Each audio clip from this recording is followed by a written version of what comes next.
Here are some of the stories we'll be following today. Breaking news, there's been another armed robbery on MTSU campus. A new bill will have you running to your local grocery store for more than just groceries. And more information about the tax in Canada. Next up on our News 3 report, two of Rutherford County's finest face off. And a rivalry match that has playoff implications. Find out more when we come back. Live from Studio 2 in the College of Mass Communications from the campus of Middle Tennessee State University, this is the News 3 Report. Thank you for joining us this Tuesday morning. I'm Madison Hilliard. And I'm Jasmine Wright. Thank you for joining EMC News 3 Report. We begin this morning with breaking news. Another armed robbery happened overnight on MTSU campus. It happened just before 10 in the parking lot of the Ellington Human Science Building. Officers say a man with a knife robbed someone and hit the victim on the head. The suspect was described as a black male wearing a red and white striped shirt and was with a group of 4 or 5 other black males. If you have any information, call campus police at 898-2424. Swiss, sniff, and sip. The 3 S's have people thirsty for a fine taste of red and white in a bottle. Rather than just tasting, imagine finding your favorite wine in the convenience of your neighborhood. At least that's what Governor Bill Haslam agreed to. Earlier this year, Haslam says yes for wine to be sold in Tennessee grocery stores. Although it already failed once in the consecutive legislature, it also voted against Tennessee's religious and conservative values. Approved by the House and Senate, grocery stores must charge a 20% markup of every sold bottle of wine to avoid undercutting local liquor stores. This bill will be signed into law, but wine won't be seen in grocery stores until July 2016. Residents of Rutherford County still have a few days left to cast their votes for the November 4th general election. Over 200,000 Tennesseans have already visited the polls, but if you haven't, you have until this Thursday to visit one of these early voting locations. The Rutherford County Election Commission Office, the Election Commission Annex, and Blackman Elementary School are all locations where you can participate in early.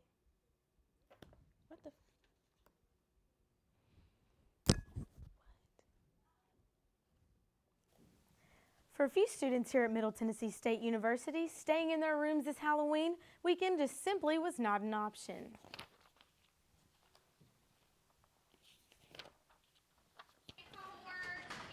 The students at Corlew Hall on MTSU's campus had a bit of a job to do when it came to this holiday of scaring. They decided to go out of the norm when it came to their event that dorms hold for their residents each month. I'm the president of Corlew, and we do a monthly event every single month, and we just decided to do a haunted house for October because it's Halloween, and you know that's what we're doing this month. So students from each floor of Corlew put on their ugliest and scariest faces and masks and hope to get a scream and terrify a few of their friends in their rendition of the Tower of Terror. This is my first year living in Corlew, and I have only walked through it once so far, but I think people are going to be really scared. I think it's going to be a lot of fun. Each floor had different decorations and hiding places for the scares to lurk. The staff and most of the residents were already in the Halloween spirit and decorated their doors or hung spooky signs. I think it's pretty cool. You know, I don't think it's really expected to scare many people, but it's just something to get the students involved and some kind of clean fun, just kind of getting people involved in, you know, just your community rather than just, you know, any other stuff that could be on the street, I guess. The goal of the haunted house wasn't to scare students too badly, but to give them a safe place to go to have a little scary Halloween fun with a few of their friends and classmates. Next, we have weather coming up with our reporter Miranda Laufin. It was a little cloudy outside, wasn't it, Madison? It was a little bit. It's kind of confusing on what to wear on these days. It's hot and cold, you never really know. So. Well, Miranda joins us now with our first look at weather. Thanks, guys. Yeah, this weekend was a really warm weekend, but it's finally starting to feel more like fall again. Today's temperature right now is 68 degrees, and there's a 60% chance of rain. Stay tuned, and I'll let you guys know what you can expect for your Halloween weather forecast. Still to come on EMC News 3, it was a happening weekend at Centennial Park, and it was all for a good cause. And we'll take you around the world and beyond our borders.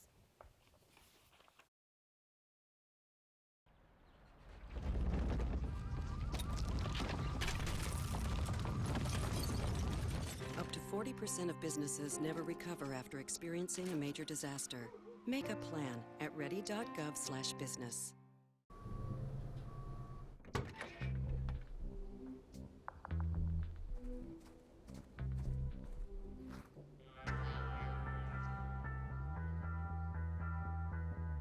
When you throw away money on wasted electricity, you're throwing away everything you could have bought with it. Saving energy saves you money. Learn more at energysavers.gov.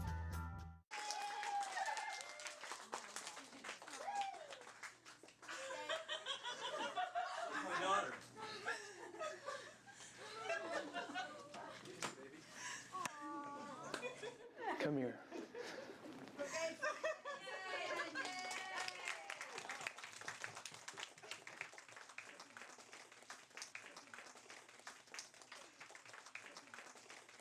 I love you, Dad.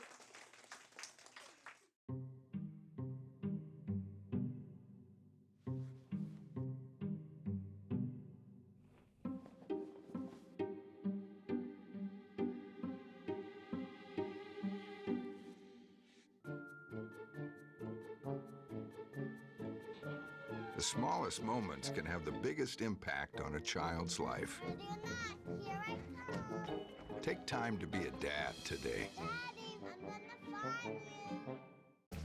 Here at the GED Pep Talk Center, we have pep talkers standing by to get you motivated for your GED diploma. Get your GED Pep Talk and find free classes at yourged.org. Heroes come in all shapes and sizes, but this little superhero stands out from the rest. News 3 reporter Emily Kinzer finds out what it's like being the mom of a superhero. We've got a team full of supporters who love us, and the most important thing is we're not alone. Family and friends showed their support during Saturday's Buddy Walk. The annual event raises money and awareness for the Down Syndrome Association of Middle Tennessee. They also provide support for families. We were absolutely devastated by our diagnosis, how we would tell our friends, how we would tell our family. But little did they know they have a hero in their hands. Yay! Good job! When he was 4 weeks old, he rolled over for the first time, and our friend told us he's like Superman. And who doesn't love Superman? Don't feel like it's devastating like we did. Don't waste your time on the tears. Don't waste your time being worried. Just embrace it. It's the best thing that's ever happened to us. Reporting in Nashville for News 3, I'm Emily Kinzer. Over 100 teams took part in this year's Buddy Walk. It's the main fundraiser for the Down Syndrome Association, and the money raised goes to benefit the various services the association has, such as the First Call program, workshops, and for legislation. This is Beyond Our Borders, where we look at what's happening around the world. A Palestinian teenager was killed in Israel this weekend. 14-year-old Awad Hamad was visiting family in this West Bank when the Israeli Defense Forces fired on a man with a Molotov cocktail. He was caught in the gunfire. Hamad is one of more than 2,000 Palestinians who have died in the West Bank. Since June, while there have been 67 Israeli deaths, Hamad's family and locals in the West Bank held a funeral for him on Sunday and demanded that the Israeli government make more efforts to avoid killing non-combatants. The British journalist kidnapped by ISIS has appeared in a new video. The video shows John Kuntal in the Syrian border city of Kobana, where Kurdish and Iraqi soldiers, with the help of American airstrikes, have been fighting back against ISIS. In the video, Cantal is reading a script saying the town is almost completely under ISIS control. The U.S. Department of State says that Kurdish forces have been successfully fighting back against ISIS, and the video is simply propaganda. South Korean activists may be jeopardizing peace talks with North Korea with airborne lift flights. A group of mostly North Korean defectors came together in a city near the border, where they launched balloons filled with about 20,000 leaflets. The leaflets encourage North Koreans to try to escape. North Korea is threatening military action if the leaflets reach them, while the government of South Korea asked the group to not go through their demonstration. The South says that although it puts negotiations in danger, the protest was legal and could not be stopped. It started off as a quiet Wednesday in Ottawa. That all changed around 10 in the morning. A pair of soldiers were standing guard at the Canadian National War Memorial when a man identified as Michael Zehaf Babo, an Islamic convert, shot one of the soldiers and took off running. Moments later, gunshots echoed across the Parliament Hill. Witnesses say that the gunman entered the Parliament around the same time as Prime Minister Stephen Harper was addressing the caucus. Multiple people were wounded inside of the Parliament building, but fortunately, Sergeant-at-Arms Kevin Vickers was able to shoot and kill the assailant before any more damage was done. This attack came on the heels of 2 other Canadian soldiers being ran over by another radicalized Islamic convert near Montreal, killing one who has been unnamed at his family's request. There are reports connecting the assailants to ISIS, but that's confirmed. But the attacks followed after ISIS spokesman Abu Muhammad Alat called for supporters living in coalition member countless to attack their non-Muslim countrymen. In other Canada news, the soldier was shot at the Canadian National War Memorial was Corporal Nathan Cirillo.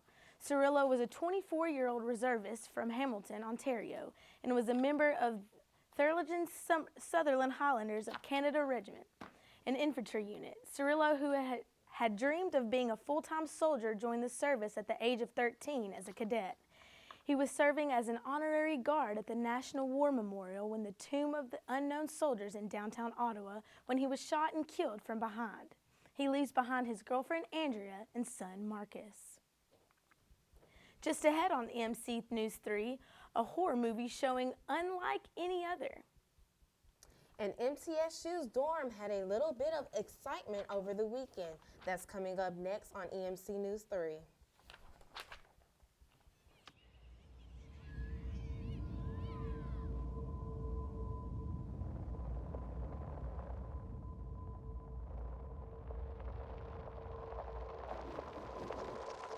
$7,000 high school students drop out every school day.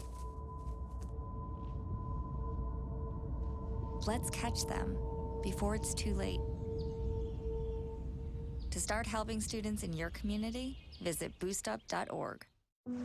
Hi, my name's CJ. A few years ago, my father became seriously ill. I did what I could do before he passed, but it took its toll. I lost my job, my house. I'm getting back on my feet, but I don't know when there'll be food on the table. How'd I do, CJ?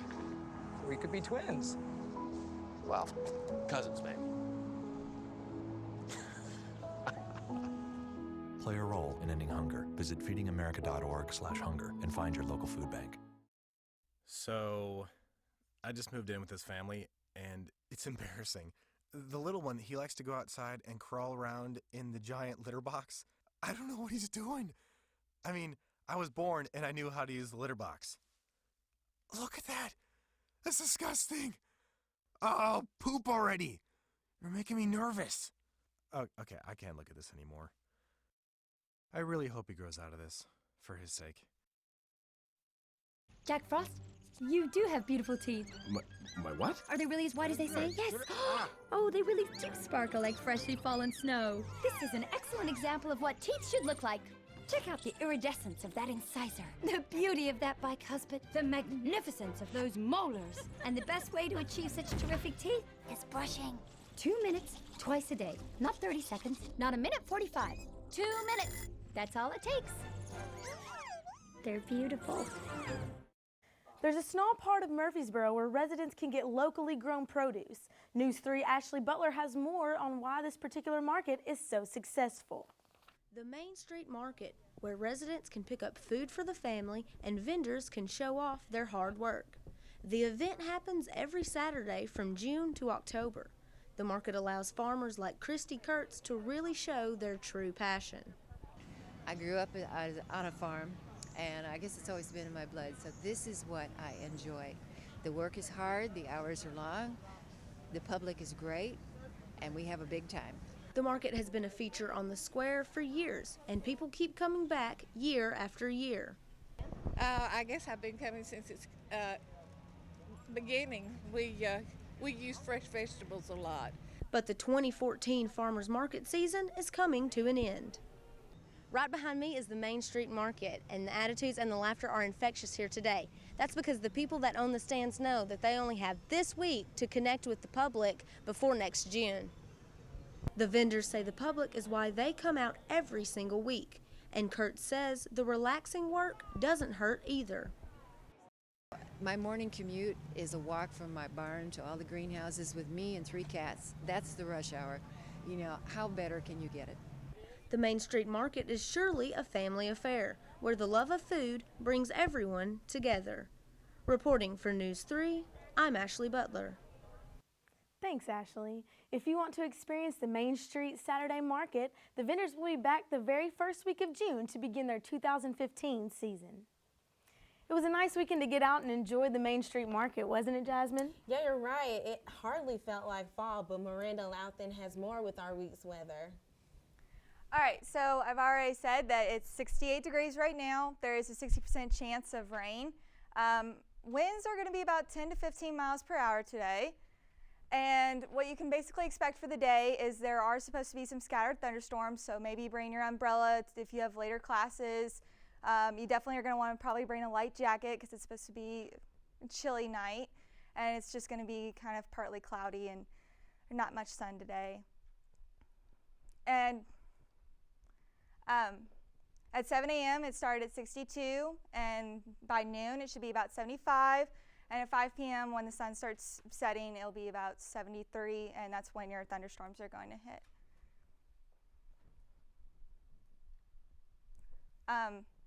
Current conditions are still very cloudy, and there is a little bit of fog, but not much. It's really just, I mean, the sun's just hiding behind the clouds today. It's not really the best day to be outside.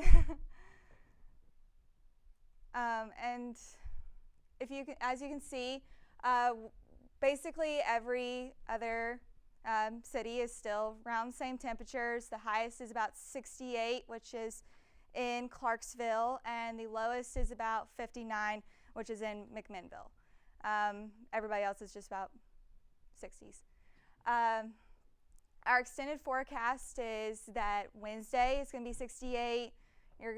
Thursday it's going to be about 64. Again, you're dealing with partly cloudy all day for the rest of the week.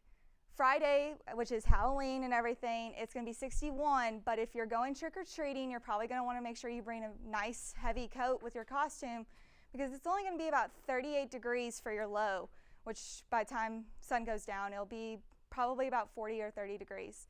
Then Saturday and Sunday, we have a little bit of clearer skies, some sunny days, and then as we get to Monday and Tuesday, we'll be back in the high 60s, maybe low 70s, and partly cloudy skies. Also, don't forget that November 2nd is our fall back, so you're going to want to set your clocks backwards 1 hour. So just make sure you do that so you don't, go to class late on Monday. And I hope everybody has a safe and happy Halloween. Just make sure you dress warm. I know costumes are very thin material, so make sure you dress nice and warm with a coat or something. You shouldn't need any umbrellas or anything. You should just need to dress warmly, and make sure you also don't eat too much candy that you get a stomach ache. Back to you guys at the desk. Still to come on EMC News 3, find out how the Tennessee Vols did against their biggest rivals. And the Titans bowed it out against the Texans. Kevin Mumphrey has that just ahead in sports. brushy brush, brush your teeth. Every day and every night. Now it's your parents' turn. Here's what you gotta do. Let them have your toothbrush so that they can brushy brush your teeth. Tooth you're almost done. 5, 4, 3, 2, 1. Now spit! Help your teeth stay healthy. Brushy brush with a grown-up every day.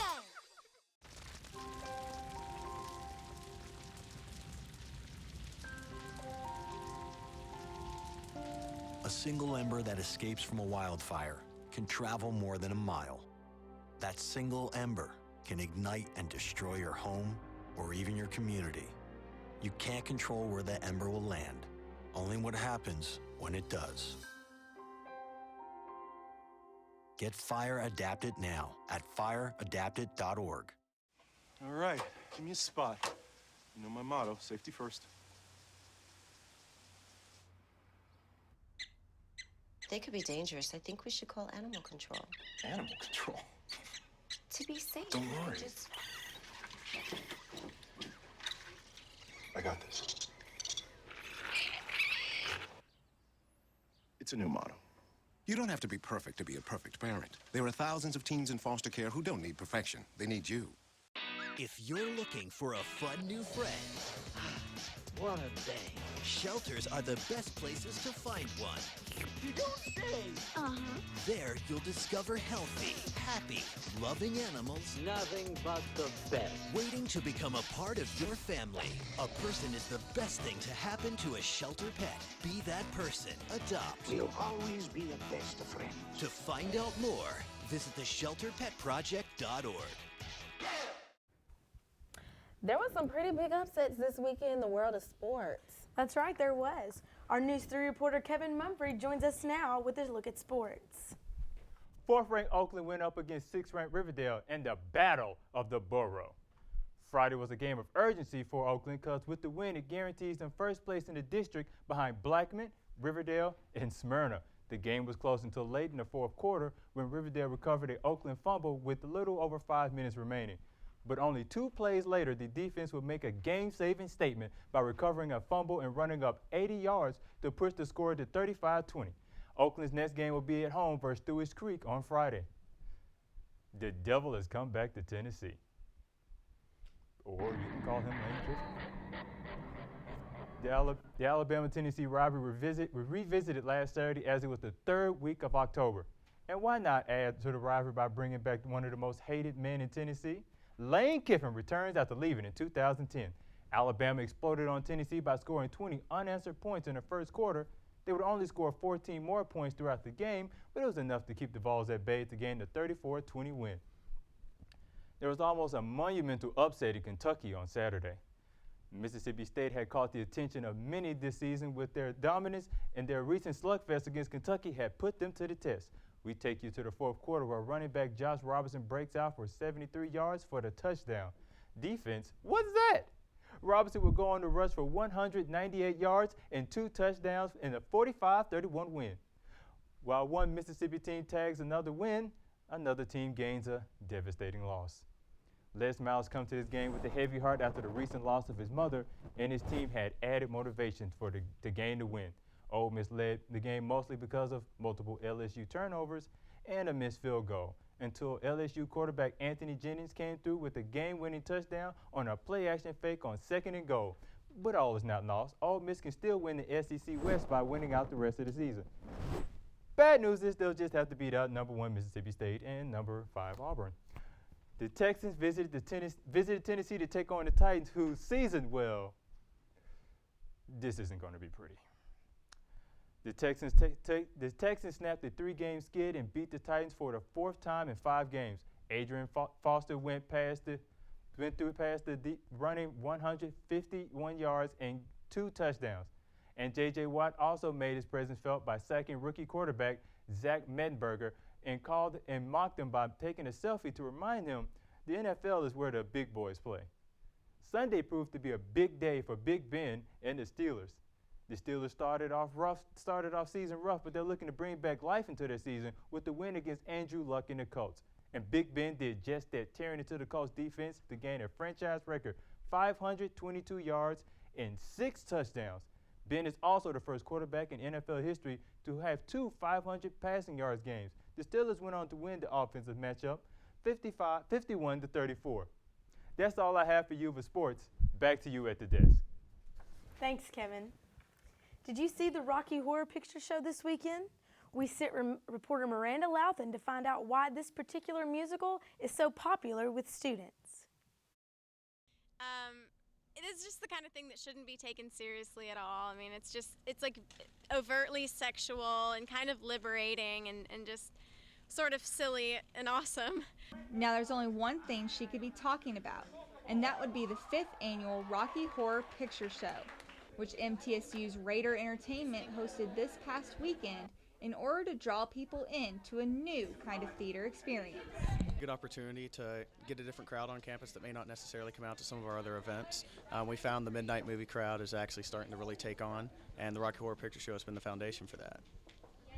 People started flooding in as soon as the doors opened in order to get their tickets, posters, and prop bags before finding a good seat. Some people even took their fandom to the next level and dressed up to show their true spirit for Rocky Horror. For some, Rocky Horror is just yet another musical, but for others, it's like arriving on a whole new planet, full of songs, dance, and high heels. While they were waiting for the show to start, our very own Janet Weiss was marking the audience's virgins. Before you knew it, every person had a red V on their forehead. But when the lights turned off and the film started, that didn't stop the shouting, singing, or dancing from the shadow cast or the interactive audience. Unique experience. There's nothing quite like it. It's both, a film, and you get the shadow cast, a live showing simultaneously with the film. And it's very smutty, very dirty, filthy. It's perfect for the college audience. The crowd left with a huge smile on their face and a great story to tell all their friends about this spectacular experience. And now they will wait with anticipation for the next Rocky Horror event. Reporting for MTSU News 3, I'm Miranda Louthan. If you missed Rocky Horror this weekend, then don't panic, because you can go to Rutherford County Center for the Arts on October 31st or Saturday, November 1st to see this interactive performance. Students are in for some tricks and treats this Halloween. Rutledge Hall is hosting a haunted house on October 30th, and Walmack is featuring haunted movies for their Trunk or Treat Festival on the 31st. Be sure to stop by all the campus dorms to see all the scary fun. Thank you for joining us for EMC News 3. I'm Jasmine Wright. We hope you can join us again next Tuesday. Until then, have a true blue day.